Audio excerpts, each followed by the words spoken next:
The heat is finally here, and even though it's very hot outside, all of our plants are thriving and show no signs of it wilting. And some plants like cucumbers and tomatoes are loving it. So today I want to share with you 4 simple tips to protect your garden from the extreme heat. The first tip is to make sure you water your plants deeply. Ideally, morning watering are better than afternoon or evening watering because your plant in the morning will be able to suck up all the water it needs for the day. And the reason we want to water very deeply is so the roots will have enough water to take up. Watering early in the morning and deeply will give your plants a fantastic start for the hot day. Now some people might not be able to water it early in the morning, so the second best time is to water it in the early evening. Except you do not want to water the leaves because that may lead to fungal problems. The water would then have enough time to evaporate off the leaves before it reaches nighttime. Another great tip for not so hot days is to water your plants less, so the roots of your plants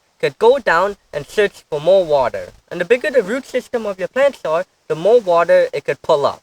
Right now it's early evening, so I'm just going to water my plants just on the shore, trying not to touch the leaf.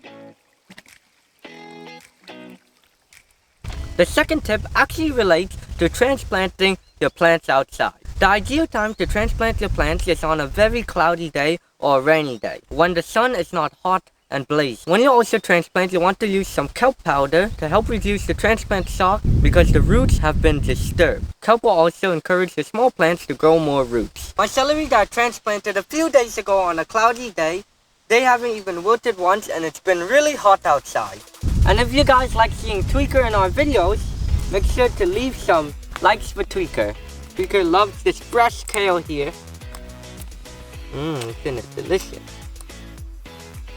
The third tip to protect your plants from the heat is to apply lots of mulch because a lot of the watering you do to your plants will get evaporated. Now when applying mulch, I like to use some that is very light in color like straw or light colored wood chips. Straw will bounce the light and the heat back up so it wouldn't touch the soil. Any mulch that is dark in color will absorb heat and pull water out of the soil. So I like to put about 3 inches of mulch around the plants. That should be enough so no water will evaporate. One also reason I like to use straw more is because it allows water to pass through easier without the water evaporating.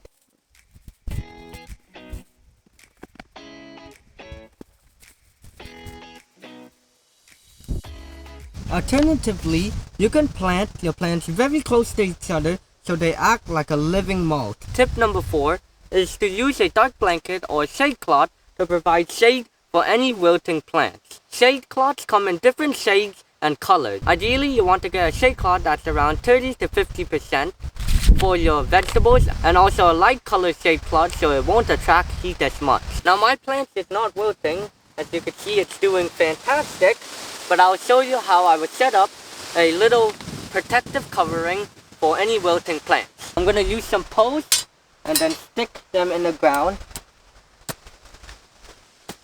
And then the sun is currently facing that direction right now. So once I put this blanket over on this side, there's now shade for the plants.